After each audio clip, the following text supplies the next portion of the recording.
मंगलमय मंगल करण वीतराग विज्ञान नमो ताहि जाते भये अरहंतादि महान। करि मंगल करि हो महा ग्रंथ करन के काज। जाते मिले समाज सब पावे निज पद राज, पावे निज पद राज। इस भव तरु का मूल एक जानहु मिथ्या भाव। ताको करि निर्मूल अब करिए मोक्ष उपाव, करिए मोक्ष उपाव। मोक्ष मार्ग प्रकाशक नामक यह ग्रंथ है। आचार्य कल्प पंडित प्रवर टोडरमल जी साहब की अनुपम रचना। 7वां अधिकार ज्ञानियों की भूलें निकाल रहे हैं, पढ़े लिखे लोगों की भूलें निकाल रहे हैं। जो जीव शास्त्र पढ़ पढ़ करके भी अज्ञानी बने रहते हैं, जो जीव शास्त्र पढ़ करके भी मूर्ख बने रहते हैं, शास्त्र पढ़कर भी अपनी ही मिथ्या मान्यता का पोषण करते हैं, अपने आग्रहित मिथ्यात्व को शास्त्र का अवलंबन लेकर पुष्ट करते हैं, उन सब ग्रहित मिथ्यात्वियों की चर्चा यहाँ चल रही है। देखने में तो लगेगा कि ये जीव क्या गलती कर रहा है, लेकिन सच्चाई यह है कि वो गलती नहीं, महा गलती कर रहा है, क्योंकि इसके सुधरने के चांस भी नहीं है। जो व्यक्ति गलती को गलती स्वीकार करे उसके तो सुधरने के चांस हैं।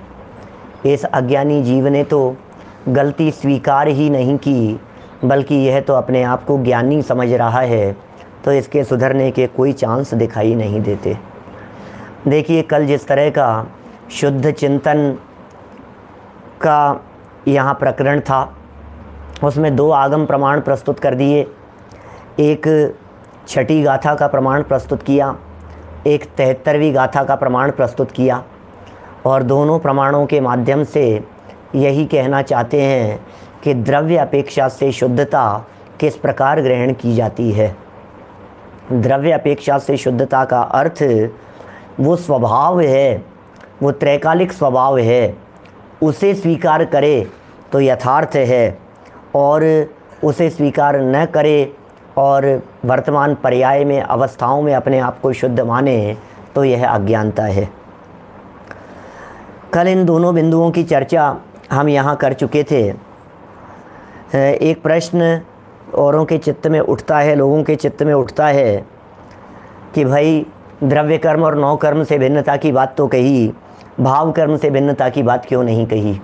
हमने पहले भी कही थी आपको ये बात। एक तो ये हो सकता है कि उसे सहजता से स्वीकार करें कि शायद नहीं आई हो लिखने में, लेकिन दूसरा एक और पक्ष हमने बतलाया था कि भाई यहाँ जो शुद्धता की चर्चा कर रहे हैं, इस शुद्धता में परभावों से भिन्नता को शुद्धता कहा है।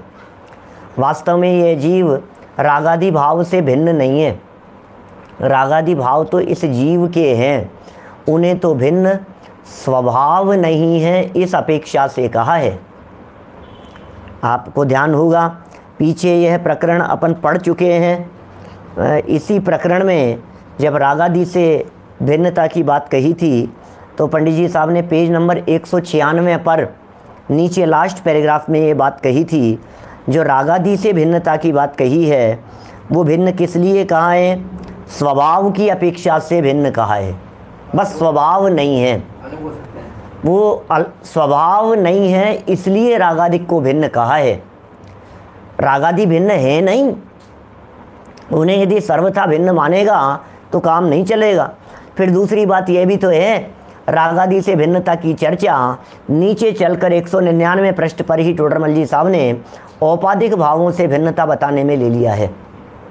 रागादि भावों से भिन्नता की चर्चा टोडरमल जी साहब ने इस अपेक्षा से ले ली है कि आप जब निर्वाण की प्राप्ति करेंगे, केवल ज्ञान की प्राप्ति करेंगे, पूर्ण अवस्था जब आपके हो जाएगी, तो उस समय रागादि से रहित शुद्धपना होगा।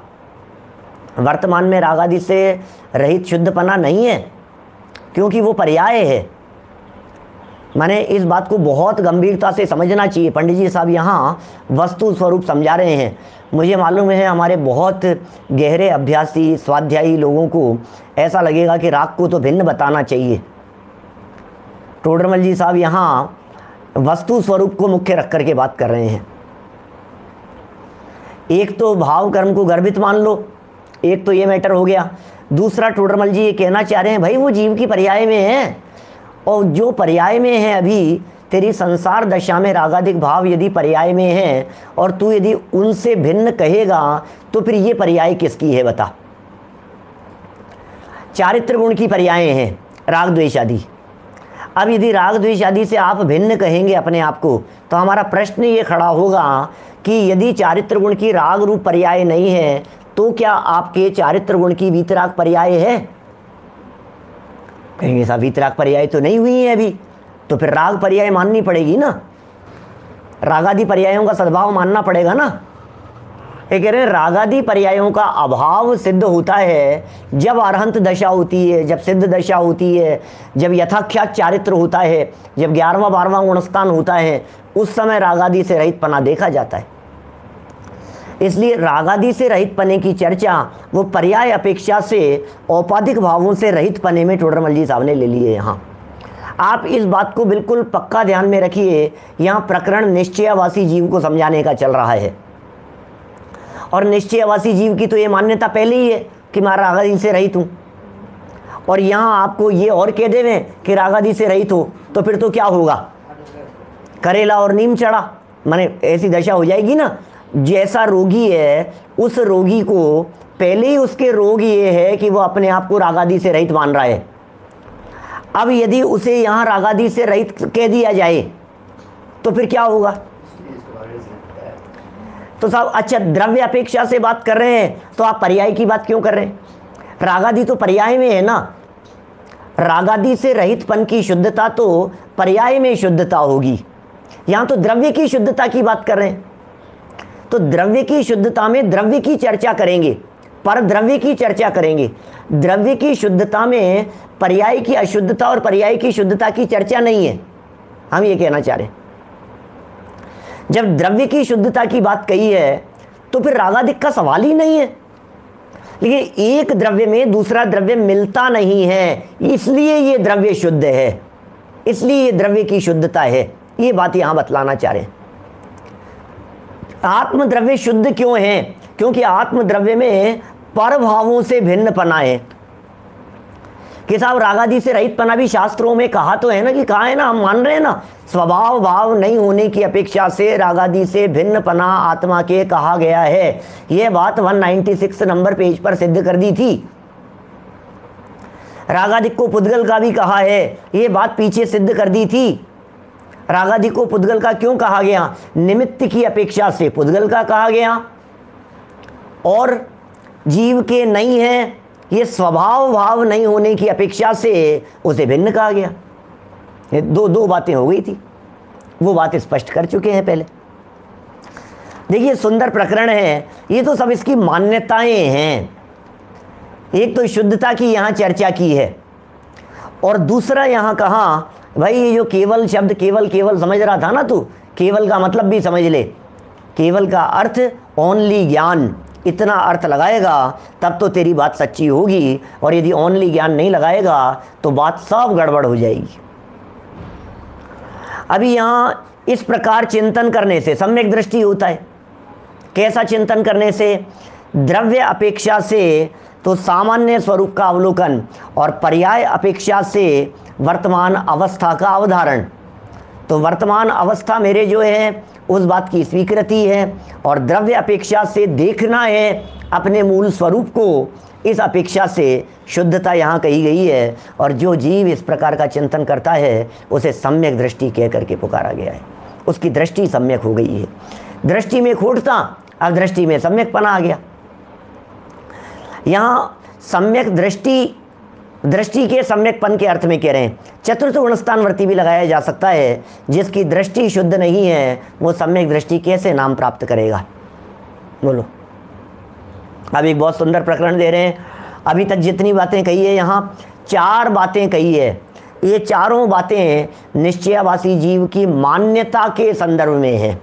अब कोई व्यक्ति सामने से ये कहे, पंडित जी साहब समझ में नहीं आ रही ये बात, आप एक बात कहो पंडित जी, आप ये कह रहे हो कि ये निश्चयावासी की मान्यता है, ये मान्यता है, मान्यता तो दिखती नहीं है। किस व्यक्ति की मान्यता कैसी है? आपकी मान्यता कैसी है ये कैसे दिखेगा हमारे को? किसी भी व्यक्ति की मान्यता को कैसे पकड़ा जाए कि इसकी मान्यता कैसी है? मान्यता तो अभिप्राय की भूल है, मान्यता तो श्रद्धा की भूल है, मान्यता तो अंतर में गड़बड़ी है, बाहर से कैसे पकड़ में आएगा? तो टोडरमल जी ये कह रहे हैं, मान्यता का अनुसरण, अभिप्राय का अनुसरण, परिणाम और अभिप्राय और परिणाम का अनुसरण क्रियाएं किया करती है।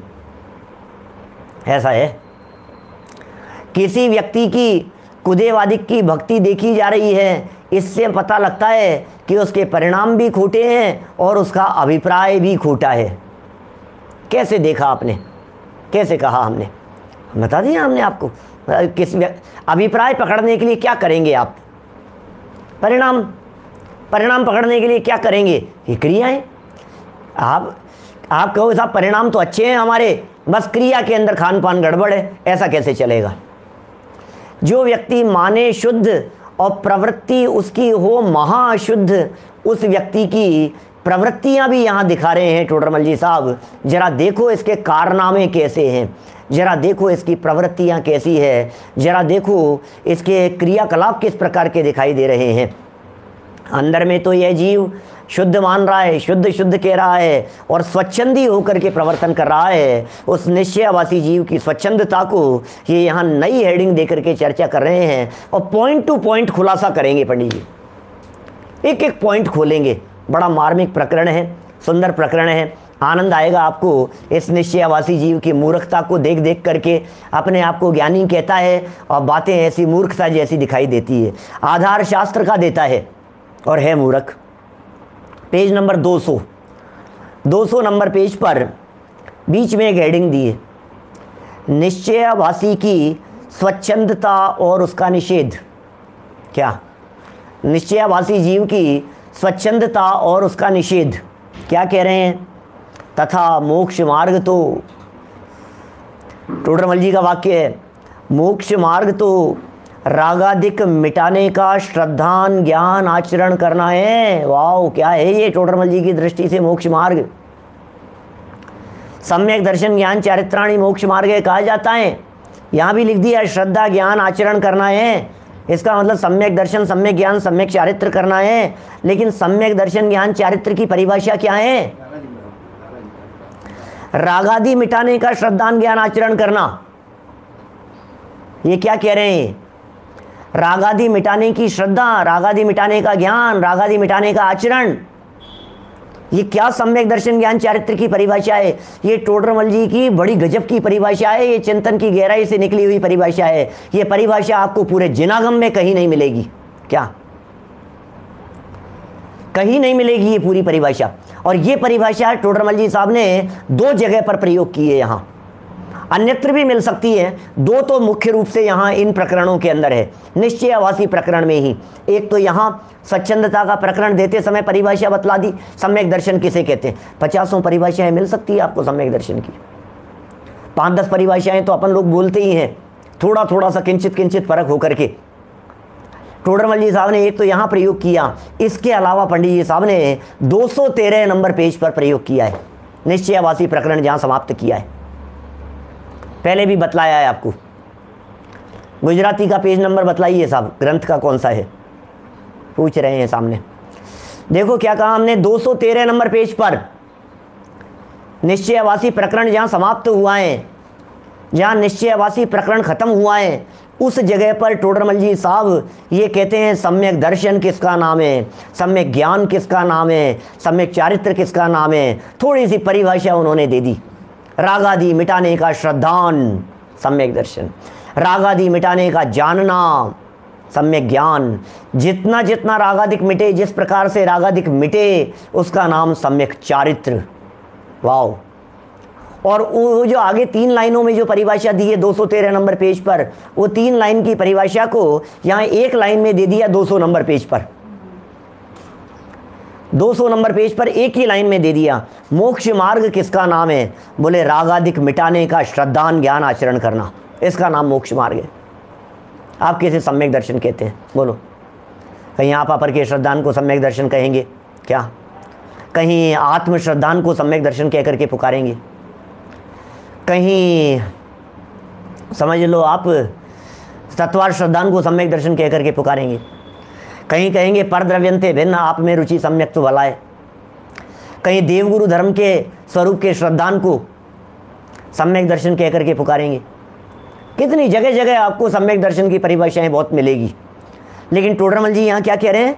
रागादिक मिटाने का श्रद्धान ज्ञान आचरण। विशेष चर्चा 213 नंबर पेज पर करूँगा।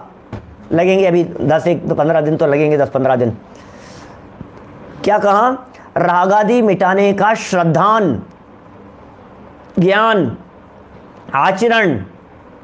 रागादि मिटाने का मतलब, इसको साहित्यिक शब्दों में कहें, साहित्यिक भाषा में कहें तो हम कह सकते हैं आश्रव मिटाने का श्रद्धान, आश्रव बंध दूर करने की श्रद्धा। और यदि मैं इसको अपनी भाषा में यदि मैं आप लोगों को कहूँ तो मैं ये कह सकता हूँ, राग दुख का घर है, मोह दुख का घर है, आश्रव दुख कार घनेरे। तो रागादि मिटाने के श्रद्धान को अपनी भाषा में मैं कह सकता हूँ दुख मिटाने का श्रद्धान। इससे सरल और क्या परिभाषा हो सकती है?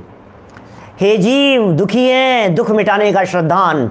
हे जीव दुखी हैं, हे जीव परेशान है। और परेशान किससे है? परद्रव्य दुख का कारण नहीं है, पर वस्तु दुख का कारण नहीं है। तो अपने मोह से दुखी है, अपने राग से दुखी है, अपने कषाय से दुखी है, अपने विकार से दुखी है। इसलिए रागादि विभाव भाव और कषाय भाव ये मिटाना है मुझे, दुख मिटाना है मुझे, अपना दुख दूर करना है मुझे। इस श्रद्धा का नाम सम्यक दर्शन है। आपको भरोसा है कि मुझे अपना दुख मिटाना है, दुख के कारणों का अभाव करना है, दुख के असली कारण क्या है उन्हें पहचान करके उन्हें दूर करना है। बोले ये सम्यक दर्शन है। इसे पहचानने का नाम सम्यक ज्ञान है और दुख मिट जाने का नाम सम्यक चारित्र है। क्या? बोलो, सोचो जरा। दुख मिट गया, बोले चारित्र हो गया। दुख मिटाने के कारण क्या थे उन्हें पहचान लिया, बोले सम्यक ज्ञान हो गया। और दुख मिटाने का जो भरोसा है कि ये दुख मिट सकता है और मैं मिटा के दम लूंगा, इस श्रद्धा का नाम रागादि मिटाने की श्रद्धा कह रहे हैं। इसे मोक्ष मार्ग कह रहे हैं टोडरमल जी साहब। ये मोक्ष मार्ग की कितनी सुंदर परिभाषा है। दुनिया में कौन जीव दुखी नहीं है? जे त्रिभुवन में जीव अनंत सुख चाहे। हर व्यक्ति दुखी है, हर व्यक्ति परेशान है, जीव मात्र दुखी है। बोलो, संसारी जीवों की बात है, छद्मस्त जीवों की बात है, अज्ञानी नादान जीवों की बात है भैया। मिथ्या दृष्टियों की अपेक्षा से बात कर रहे हैं। बोलो, सारी चर्चा दुख मिटाने के लिए, सब कुछ दुख मिटाने के लिए करता है। और ये जो भरोसा हो जाए तुझे, इसका नाम सम्यक दर्शन है। ये कितनी सुंदर परिभाषा पंडित जी साहब की यहाँ आ गई है हमारे सामने। इससे ज़्यादा सम्यक दर्शन का सरल स्वरूप और कोई नहीं हो सकता है। इससे सरल चर्चा कहाँ मिलेगी आपको सम्यक दर्शन की? तो कहते हैं अब वह तो विचार ही नहीं है निश्चयावासी जीव। ये कह रहे हैं वो तो विचार ही नहीं है। दुख मिटाने, राग मिटाने का तो विचार ही नहीं है, कषाय मिटाने का तो विचार ही नहीं है, रागादिक दूर करने की तो भावना ही नहीं है, उसका तो श्रद्धान नहीं है, उसका तो ज्ञान नहीं है, उसका तो आचरण नहीं है, उसका तो प्रयास नहीं है। क्यों नहीं है प्रयास? और अपने शुद्ध अनुभव में ही अपने को सम्यक दृष्टि मानकर शुद्ध का अनुभव कर रहा है। अपन तो शुद्ध हैं, अपन तो शुद्ध हैं भाई साहब, अपने को तो अपन तो भैया आनंदमय हैं। तो ऐसे अपने शुद्ध अनुभव में ही, शुद्ध अनुभव है नहीं, अनुभव है कहाँ उसे? शुद्ध अनुभव मतलब अपनी मान्यता में, अपने अभिप्राय में। शुद्ध अनुभव में ही अपने को सम्यक दृष्टि मानकर अन्य सर्व साधनों का निषेध करता है। ये प्रॉब्लम है। क्या इस निश्चयावासी जीव के साथ में परेशानी क्या है? इस निश्चयावासी जीव की गलती क्या है? शुद्ध चिंतन करो ना। अब देखो ये कह रहे हैं शुद्ध अनुभव में ही अपने को सम्यक दृष्टि मानता है। तो बोलो शुद्ध अनुभव करें कि नहीं करें? 186वीं गाथा तो यही कह रही है ना। आइए जैन साहब बोलो। 186वीं गाथा तो यही कह रही है कि शुद्ध अनुभव करो, प्रभुता का अनुभव करो और प्रभुता अपनाओ, अपनी प्रभुता देख लो बाहर ना भरमाओ।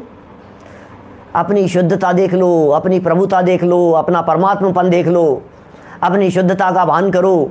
यही तो लिख रहे हैं शास्त्र। और मैं शुद्ध अनुभव कर रहा हूँ तो सम्यक दृष्टि हूँ। सम्यक दृष्टि शुद्धता का अनुभव करते हैं, मिथ्या दृष्टि अपने राग का अनुभव करते हैं, मिथ्या दृष्टि अज्ञानता का अनुभव करते हैं। ज्ञान क्रिया ज्ञानी करे, अज्ञानी अज्ञान। ज्ञानी जीव शुद्धता का अनुभव करते हैं, अज्ञानी जीव अशुद्धता का अनुभव करते हैं। तो जो अशुद्धता का अनुभव करते हैं वे अशुद्ध हैं, और जो शुद्धता की अनुभूति करते हैं वे सब शुद्ध हैं। और मैं सम्यक दृष्टि इसलिए हूं क्योंकि मैं शुद्ध अनुभव करता हूं। भैया इसमें दिक्कत नहीं है, लेकिन तेरे शुद्ध अनुभव में स्वच्छंदता दिखाई दे रही है। तेरे शुद्ध अनुभव में शुद्ध अनुभव का ढोंग दिखाई दे रहा है, नाटक दिखाई दे रहा है। तू शुद्ध अनुभव के नाम पर जगत को ठगना चाह रहा है।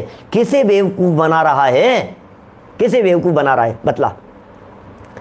ये कह रहे हैं अपने शुद्ध अनुभव में ही अपने को सम्यक दृष्टि, सम्यक दृष्टि, सम्यक दृष्टि क्या लिखा आगे? मान कर, मान कर। शब्द में वजन है, जानदार शब्द है ये। क्या ये क्या कह रहे हैं? अपने शुद्ध अनुभव में ही अपने को सम्यक दृष्टि मान कर। मान कर का मतलब सम्यक दृष्टि है नहीं, मानता है। मानने के लिए तो आप राजा साहब हैं, कुछ भी मानो आप। अपने आप को देश का प्रधानमंत्री मानो ना, आपको कौन मना कर रहा है? क्या अपने आप को दुनिया का सर्वश्रेष्ठ आदमी मान लो ना, आप कौन मना कर रहा है? कुछ भी मान लो आप, जो आप मानना चाहें वो मान लो। मन के लड्डू फीके क्यों? बोलो, खूब मानिए आप, कुछ भी मानिए। ये सम्यक दृष्टि जीव भी ऐसा मानता है और ऐसा मानकर अन्य सर्व साधनों का निषेध कर देता। साधनों का निषेध, कौन से साधन का निषेध कर रहा है? जो रागादि मिटाने के साधन है। ध्यान देना, ये जो लिखा है ना, अन्य सर्व साधनों का। किसका साधन? किसका साधन? कौन से साधन का निषेध किया? तो जो ऊपर वाली लाइन में लिखा था रागादि मिटाने का श्रद्धान ज्ञान आचरण, वो मोक्ष मार्ग है। उसके जितने साधन थे रागादि मिटाने का श्रद्धान ज्ञान आचरण के लिए, जितने साधन बतलाए गए हैं, जितने उपाय बतलाए गए हैं, जितना बाहरी प्रवर्तन बतलाया गया है, वो सारे प्रवर्तन का निषेध कर देता है। सर्व साधनों का निषेध करता है। स्वाध्याय, व्रत, पूजा, उपवास, भक्ति, शास्त्राभ्यास, आगम अभ्यास, तपश्चरणादिक, सबका निषेध कर देता है। तो सर्व साधनों का निषेध करता है। उन साधनों को पंडित जी साहब ने यहाँ 4-5 बातें बतलाई है। देखो 5 पॉइंट है यहाँ, देखना जरा इन 5 बिंदुओं को और इसकी स्वच्छंदता को देखना, क्या निषेध कर रहा है। कभी कभी तो ऐसे लगता है ऐसे निश्चयावासी जीव वर्तमान काल में मिलना दुर्लभ है। शायद टोडरमल जी के समय में रहे होंगे, शायद टोडरमल जी साहब बनारसी दास जी की आत्मकथा को पढ़ करके ये बात लिख रहे हों, क्योंकि बनारसी दास जी स्वच्छंद हो गए थे। अब बनारसी दास जी की आत्मकथा को इन्होंने बेस बनाया कि देखो समय सार पढ़ करके कैसे स्वच्छंदी हो गया, शुद्ध शुद्ध अनुभव करने लगे हैं। उस बात को शायद टोडरमल जी साहब ने मद्देनजर रखते हुए ये बात कही हो, और हो सकता है टोडरमल जी के समय में इस तरह के कोई निश्चयवासी जीव वर्तते हों। वर्तमान में भी यदि कहीं होंगे तो दिखते नहीं हैं। हाँ, लेकिन ऐसा भी कह सकते हैं कोई व्यक्ति जो शुद्ध शुद्ध कह करके शास्त्र स्वाध्याय का ही निषेध कर रहा है तो समझ लेना निश्चयवासी है। कोई जीव व्रत उपवास आदि का दृढ़ता से निषेध करता है कि कुछ दम नहीं है, कुछ दम नहीं है, बेकार है, बेकार है सब, मत करो व्रत, मत करो व्रत, मत करो उपवास। सुनो, गुरुदेव ने व्रत आदि को खूब क्रियाकांड कह करके बताया, लेकिन अपने जीवन में दृढ़ता से इन बाहरी क्रियाओं का पालन किया।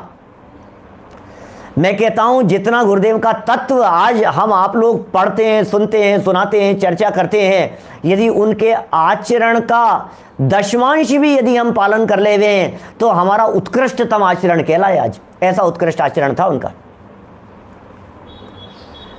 इतना गजब का आचरण था, इतना गजब का जीवन था उनका। उनकी बाहरी प्रवृत्ति में रंच मात्र कुछ कमी नहीं बतला सकते थे आप, बोलो, इतना उत्कृष्ट आचरण। हम यहाँ जो चर्चा कर रहे हैं, यहाँ तो शुद्धता की तो बातें कर रहे हैं, खान पान का ठिकाना नहीं है। शुद्धता की तो बातें कर रहे हैं, आलू प्याज जमी कंद का ठिकाना नहीं है। शुद्धता की तो बातें कर रहे हैं और दिन में भोजन और रात में भोजन का ठिकाना नहीं है। शुद्धता की बातें कर रहे हो और व्रत उपवास आदि की क्रियाओं को जड़ जड़ जड़ कह करके उसका निषेध करते हो। बोलो, जड़ है साहब, ये तो जड़ है, तो जड़ की क्रिया है साहब, ये तो जड़ की क्रिया है, इनमें क्या दम है? जड़ की क्रिया में कोई धर्म थोड़ी ना होता है, देह की क्रिया में कोई धर्म थोड़ी ना होता है।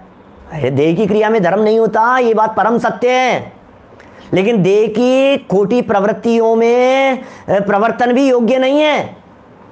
क्या बात समझने की चेष्टा करना। देह की खोटी प्रवृत्तियों का प्रवर्तन करे तू और फिर कहे कि धर्म नहीं है, धर्म नहीं है, चलता है, यदवा तदवा प्रवर्तन करे। एक फूल की पत्ती के ऊपर पैर रख जाए और व्यक्ति ये कहे ये साहब ये तो क्या है, किसने देखा इसमें जीव, तो गुरुदेव का जो प्रवर्तन था वो सबको पता है क्या स्थिति होती थी।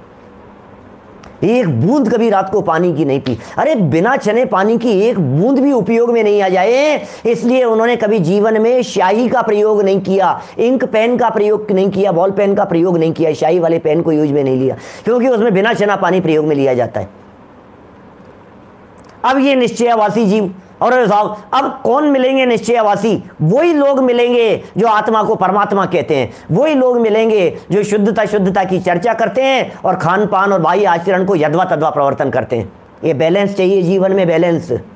निश्चयवासी की इस मान्यता के ऊपर दृढ़ता से जो चोट मार रहे हैं, वो चोट किस लिए मार रहे हैं बतलाइए जरा।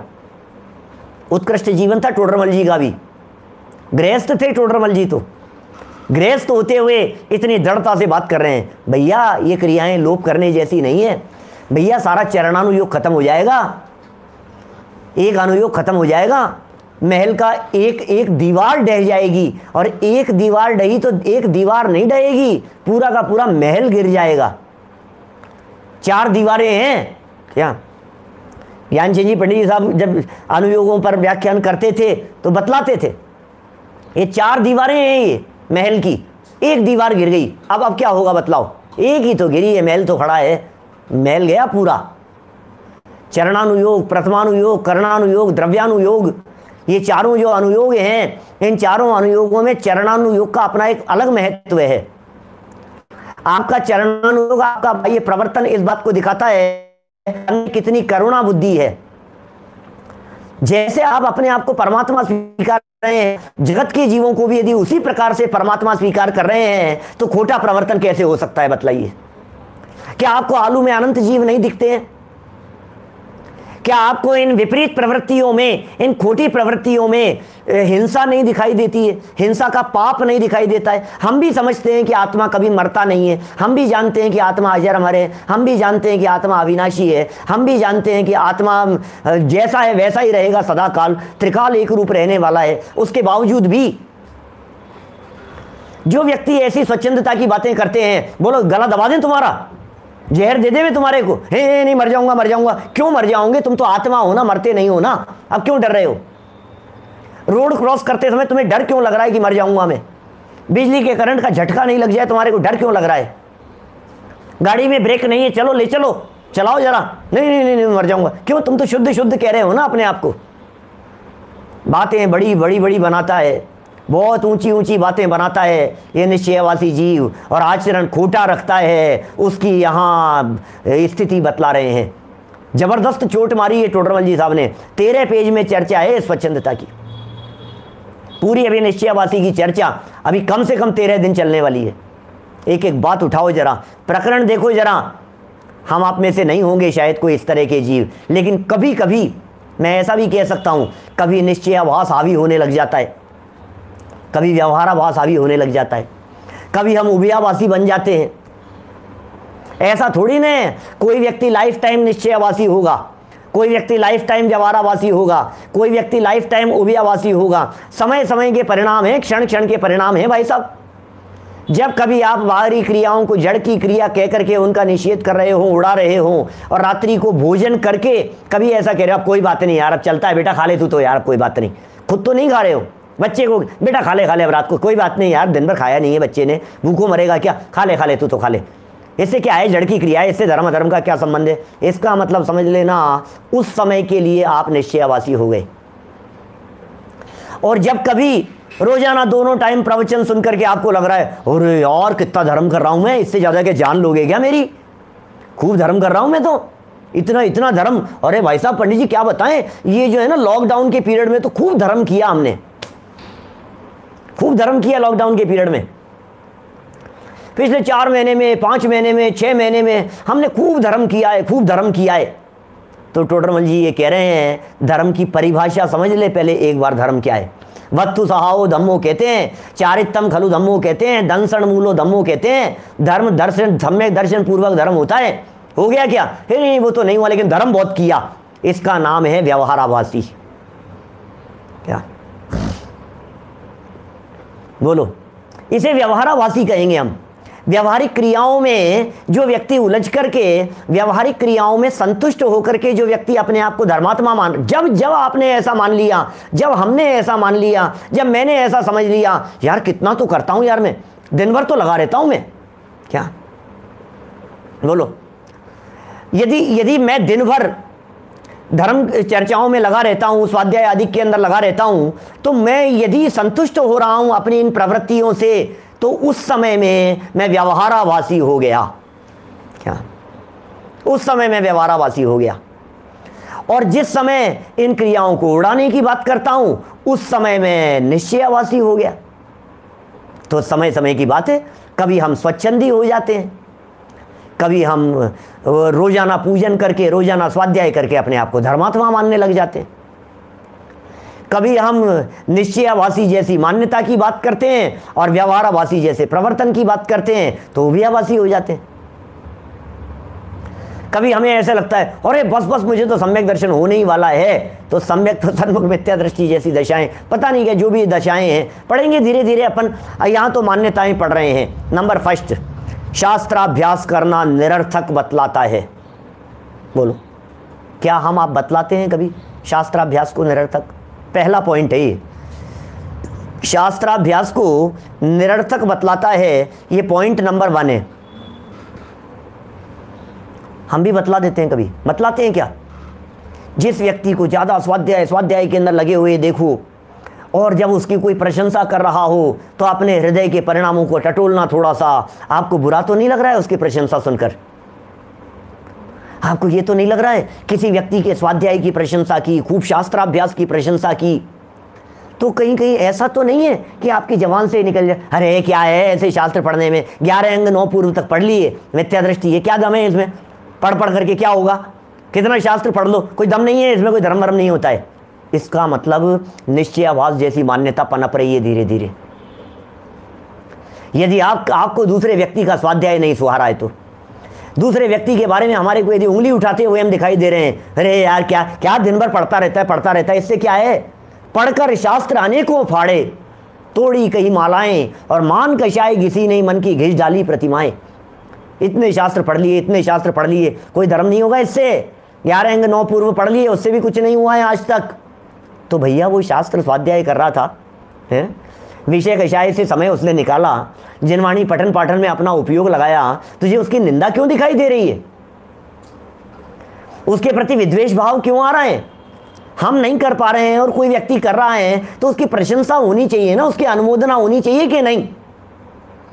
खूब अनुमोदना करो, खूब प्रशंसा करो, खुले दिल से प्रशंसा करो आप शास्त्र स्वाध्याय करने वालों की। लेकिन उनके प्रति यदि थोड़ा बहुत भी मन में यदि आ गया खोट, तो समझ लेना आप गड़बड़ हुई। ये दोहा बोला ना मैंने अभी, नहीं मैंने कहीं तीर्थ क्षेत्रों में पढ़ा है, कहीं ऐसे दीवारों पर लिखा हुआ बचपन से याद है, बहुत बार बोलता हूं। क्या? पढ़कर शास्त्र अनेकों फाड़े, तोड़ी कई मालाएं। इतने शास्त्र पढ़े, पढ़ करके ये फट गए, फट ऐसे इतने पढ़ करके फाड़ दिए। और इतनी मालाएं फेरी कि कई मालाएं टूट गई, और इतने जिनेंद्र प्रतिमाओं के प्रक्षाल किए कि घिस डाली प्रतिमाएं, इतना इतना घिस डाली प्रतिमाएं, लेकिन मान कषाय घिसी नहीं मन की। बोलो क्या करें? पढ़कर शास्त्र अनेकों फाड़े, तोड़ी कई मालाएं, मान कषाय घिसी नहीं मन की, घिस डाली प्रतिमाएं। ऐसा है, सब खोटे खोटे कार्य हैं। अभी देखो पहला हुआ यहां, इस पैराग्राफ के अंदर गलतियां बतलाई है, फिर उसके अगले पैराग्राफ से इस एक एक बिंदु का विश्लेषण किया है। ये टोडरमल जी का व्यवस्थित चिंतन है। ये माने पहले पॉइंट बतलाते हैं टोडरमल जी साहब, पहला पॉइंट, दूसरा पॉइंट, तीसरा पॉइंट, ऐसे ऐसे 5 पॉइंट बतला दिए। आपको लगेगा नहीं, यदि रूटीन में आप पढ़ जाएंगे ना इसको, ग्रंथ को, तो आपको फील नहीं होगा इस तरह का कहाँ क्या बतला दिया, क्योंकि आप उसको पकड़ नहीं पाएंगे। अभी ये जो 5 पॉइंट बतलाएंगे यहाँ जो मैं पढ़ रहा हूँ अभी, उन 5 में से पहले पॉइंट का विश्लेषण अगले पैराग्राफ से शुरू करेंगे, फिर 1-2 पेज के अंदर उसकी चर्चा चलेगी, फिर दूसरा पॉइंट यहाँ से 200 नंबर पेज से उठेगा और फिर उसकी चर्चा आएगी आगे आगे चल करके 2 पेज बाद में, फिर वहाँ उठेगी चर्चा। फिर जब आगे 5-7 पेज आगे चले जाएंगे तब आप भूल ही जाएंगे कि कौन से पैराग्राफ में क्या लाइन कही थी। मैं दिखाऊंगा लेकिन आपको एक एक बात। तो पहला पॉइंट हो गया, पॉइंट याद रखना आप, तो शास्त्राभ्यास को करना निरर्थक बतलाता है। नंबर 2, द्रव्याधिक के तथा गुणस्थान मार्गणा त्रिलोकादिक के विचार को विकल्प ठहराता है। ओह, क्या कह रहे हैं? माने द्रव्याधिक के विचार को, द्रव्य गुण पर्याय का विचार चल रहा है, काय विकल्प विकल्प है, निर्विकल्प अनुभूति चाहिए। गुणस्थान मार्गणा करणानुयोग की चर्चाएं, क्या होगा गुणस्थानों को जानने से? आत्मा को जानो, गुणस्थान अपने आप बढ़ जाएंगे। गुणस्थानों को जानने से गुणस्थान नहीं बढ़ते हैं। बात तो सच्ची लगती है हमारे को। क्या मैंने जब शॉर्ट में अभी बतलाया था, पूरा ग्रंथ पूरा किया था 10-11 प्रवचनों में, तो मैंने ये इसको हाईलाइट किया था इस बिंदु को। गुणस्थान की चर्चा, मार्गणा को जानने से क्या होगा भैया? अच्छा, जम्बूद्वीप को जानने से क्या होगा बतलाओ मेरे को। क्या जम्बूद्वीप की चर्चा जानने से क्या होगा? स्वर्ग में कितने विमान हैं, क्या हैं? 84,97,023 विमान है, क्या है? उनको जानने से क्या होगा? 7,72,00,000 भवन है भवनवासियों के, उसको जानने से क्या होगा? असुर कुमार की आयु कितनी है, उसको जानने से क्या होगा? सौधर्मिंद्र की आयु कितनी है, उसे जानने से क्या होगा? सौधर्मिंद्र के जीवन में कितनी इंद्राणियाँ हो जाती है? 40 नील होती है कि 70 नील होती है कि 50 नील होती है कि नील होती है कि नहीं होती है? उनकी आयु कितनी होती है? क्या होगा इन बातों को जानने से? बात तो सही कह रहे हो पंडित जी, क्या होगा? कोई मतलब तो है नहीं इनको जानने से। तो भैया निश्चयवासी जीव भी ऐसा ही कहता है। यदि आपको गुणस्थान मार्गणा स्थान त्रिलोकादिक की चर्चाएं अप्रयोजनभूत दिखती है, आप उन्हें पढ़ने का निषेध करते हुए दिखाई देते हैं, तो टोडरमल जी की इस लाइन को याद करना। यहाँ नहीं, लास्ट लाइन इसी पेज की पहले पढ़ देता हूं, कल करूंगा उसकी चर्चा। लास्ट लाइन पढ़ लो पहले।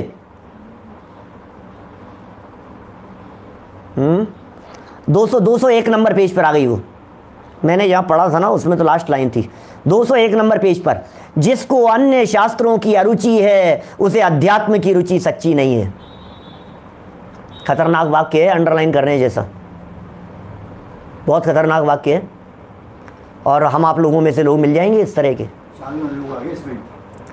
कितने जिसको अन्य शास्त्रों की अरुचि है, जिसको प्रथमानुयोग की अरुचि है, जिसको चरणानुयोग की अरुचि है, जिसको करणानुयोग की अरुचि है, उसे अध्यात्म की सच्ची रुचि नहीं है। रुचि सच्ची नहीं है, सच्ची नहीं है।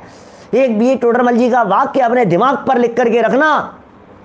क्या हम अध्यात्मवादी हैं साहब, हम तो अध्यात्मवादी हैं साहब, अध्यात्म की चर्चाएं करते हैं साहब, हम तो बहुत आत्मा की बातें करते। सुनो, आपको सुहा नहीं रहा है ना करणानुयोग? ये महत्वपूर्ण वाक्य। तो ये दूसरा पॉइंट हो गया। पहला हो गया शास्त्राभ्यास को निरर्थक, दूसरा पॉइंट बतला दिया, गुणस्थान मार्गणा त्रिलोकादिक के विचार को विकल्प ठहराता है। विकल्प है भैया, विकल्प जाल में मत उलझो, विकल्प जाल में मत उलझो, ऐसा कहने वाला व्यक्ति निश्चयवासी जीव है। तीसरा पॉइंट, तपश्चरण करने को वृथा क्लेश करना मानता है। पॉइंट नंबर 3 है ये, तपश्चरण। अरे भैया काय को क्लेश सहते हो यार, काय को उपवास करते हो, काय को कर रहे हो ये सब? एक टांग पर खड़े हुए हो, उपवास कर रहे हो, पालन कर रहे हो, इन सब चीज़ों का कुछ दम नहीं है इनमें। शरीर को कष्ट देने से कोई धर्म होता नहीं है। शरीर को कष्ट मत दो, तुम तो खाओ पियो और मौज करो, काहे का उपवास करना है। अनशन, उनोदर, वृत्ति परिसंख्यान, रस परित्याग, विविध शय्यासन, काय क्लेश, प्रायश्चित, विनय, वैयावृत्त, स्वाध्याय, विसर्ग, ध्यान, सबका निषेध कर देता है वो। तीसरा पॉइंट हो गया। पॉइंट नंबर 4, नहीं, व्रताधिक धारण करने को बंधन में पड़ना ठहराता है। बोलो, पॉइंट नंबर 4 है ये। व्रताधिक धारण करने, अलग अलग स्पष्टीकरण किया है पंडित जी साहब ने आगे चल करके इसका। व्रताधिक धारण करने को बंधन में पड़ना ठहराता है। कोई व्यक्ति अणुव्रत लेने की बात कहे, कोई व्यक्ति महाव्रत लेने की बात कहे, कोई व्यक्ति प्रतिमाधारी होने की बात करे, मैं दूसरी प्रतिमा लेना चाहता हूँ, मैं 7वीं प्रतिमा लेना चाहता हूँ, ये कहता है काहे को बंधन में पड़ते हो जबरदस्ती, ये सब बंधन है। तो बंधन में पड़ना ठहराता है। 4 पॉइंट हो गए। 5वां पॉइंट, पूजन आदि कार्यों को शुभाश्रव जानकर हेय रूप प्ररूपित करता है। पूजन का कार्य है, प्रभावना का कार्य है, पंच कल्याणक हैं, प्रतिष्ठादिक कार्य हैं, मंदिर बनवाना है, भगवान विराजमान करवाने हैं, वेदी प्रतिष्ठा करवानी है, अनुष्ठान करवाना है, अष्टानिका का विधान कराया है, सिद्ध चक्र विधान रचा रहे हैं, रोजाना पूजन का आयोजन है, दैनिक पूजन करवा रहे हैं, कर रहे हैं। ये कह रहे हैं आश्रव है, आश्रव है, आश्रव है, शुभाश्रव है, शुभाश्रव है।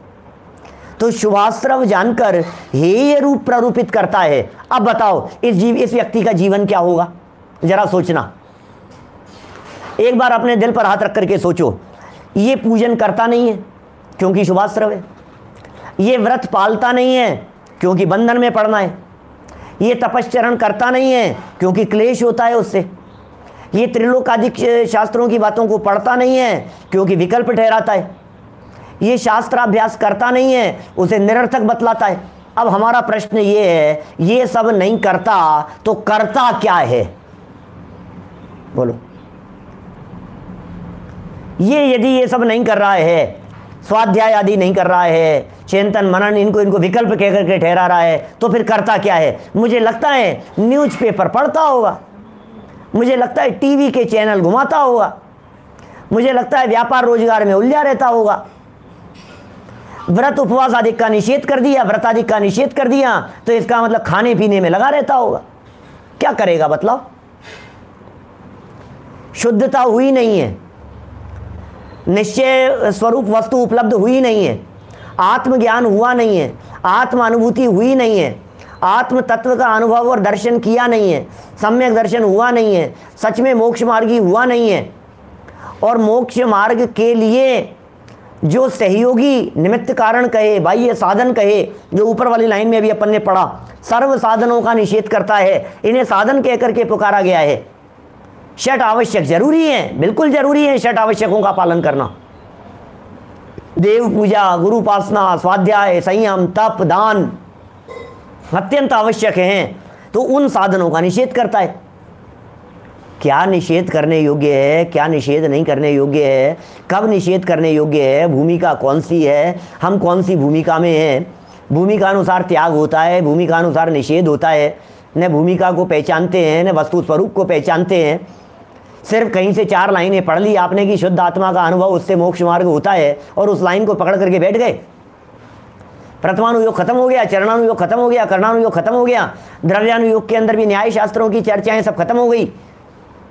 क्योंकि युक्ति से चर्चा करेंगे, न्याय से चर्चा करेंगे, लक्षणाभासों की चर्चा करेंगे। जब हम चर्चा करेंगे 7 तत्वों के संदर्भ में भूलों की चर्चा करेंगे, तो ये कहेगा ये तो विकल्प हैं, तो मत करो, इन विकल्पों में मत उलझाओ। तो भैया ये तो स्वच्छंद हो गया है। स्वच्छंद मतलब समझ गए आप? स्वच्छंद मतलब जिसे देखकर जन सामान्य भी ये कहे कि ये गलत कर रहा है, इसका नाम है स्वच्छंदता। एक आम आदमी भी यदि इसके इस प्रवर्तन के बारे में देखेगा, सुनेगा, तो वो कहेगा भैया यार ये तो धर्मात्मा नहीं हो सकते, और मान रहा है अपने आप को धर्मात्मा, मान रहा है अपने आप को ज्ञानी। तो देखिए अंतिम वाक्य, 5 बिंदु हो गए हैं यहाँ। 5 में से पहले की चर्चा कल शुरू करेंगे अपन। इत्यादि सर्व साधनों को उठाकर, सारे साधनों को उठाकर प्रमादी होकर परिणमित होता है, प्रमादी होकर के परिणमित होता है इन सर्व साधनों को उठा करके, सर्व साधनों को उठा करके, ऐसा भी कह सकते हैं उड़ाकर, सर्व साधनों को उड़ाकर, उड़ा दिया इसने सर्व साधनों को, उठाकर माने उठा करके धर दिया, ऐसा समझो आप। और प्रमादी हो गया, सोता है, पड़ा रहता है, नींदों में पड़ा रहता है, मंदिर जाना नहीं है, पूजन का समय हो गया है, न पूजन करना है, न पक्षाल करना है, न व्रताधिक करना है, न स्वाध्याय करना है, न मंदिर जाना है, न दर्शन करना है, बस मैं तो शुद्ध शुद्ध शुद्ध, ऐसा प्रमादी होकर के परिणमित होता है। पंडित जी साहब ने उसका यहाँ दृढ़ता से निषेध किया है। यहाँ तो पंडित जी ने इस एक पैराग्राफ में सिर्फ भूमिका बनाई है, अभी सिर्फ भूमिका। अभी इसमें जो दोष हैं, अभी इनका जो निराकरण है, इनकी इस प्रवर्तन का, उसकी मार्मिक चर्चा ऐसे सुंदर सुंदर तर्क उठा करके की है, बहुत सुंदर और मार्मिक तर्क उठा करके उनकी चर्चा की है, जैसे हम कल यथा समय प्रारंभ करेंगे। अभी की बात को हम इसी भावना से विराम दे रहे हैं कि हमारे में यदि इस प्रकार की कोई अशुद्धता हो तो निकल जाए, हमारे में यदि किसी प्रकार की भूल हो, गलती हो तो हम उसे निकाल देवें। तो इस तरह हम सभी अपनी भूलों को सुधार कर ज्ञानी बने, इसी भावना से बात को यहीं विराम देता हूँ। दोपहर में जीवनदर चरित्र की चर्चा 3:30 बजे और रात को रात्रि भोजन त्याग की चर्चा, चरणानुयोग की चर्चा ठीक 8 बजे चल रही है, उसका लाभ लेवें। निज निधि निज में बताई, यह अनंत उपकार है, उसके लिए जिन वाणी माँ को वंदना शतवार है, वंदना शतवार है। 9 बार नमोकार मंत्र।